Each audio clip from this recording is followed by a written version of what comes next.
What are your concerns about the so-called catch and release of criminals?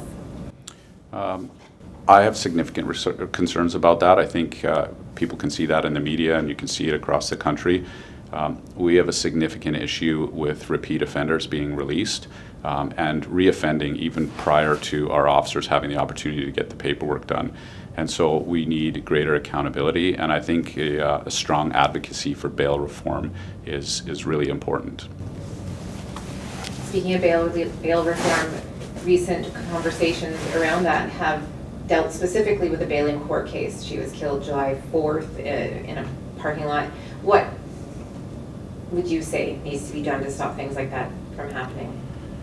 Well, first of all, that's an absolute tragedy. And we're, like everybody in the community, I think this is something that shakes people to their core. And we all recognize that despite the fact that the system and the police and the Crowns followed the appropriate steps, that this still occurred, and it should never happen. These things should never happen. And so if we followed the appropriate steps and this was still able to happen, then there's an issue with the system and something needs to change.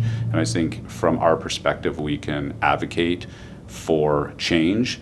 And I'm aware of her family has advocated and has written a letter to the federal government, and I've reviewed that letter, and I am fully supportive of all the recommendations that that letter has made. And we, like everybody else, want to ensure that there is a system set up to protect the vulnerable and to make sure that these types of things don't happen again.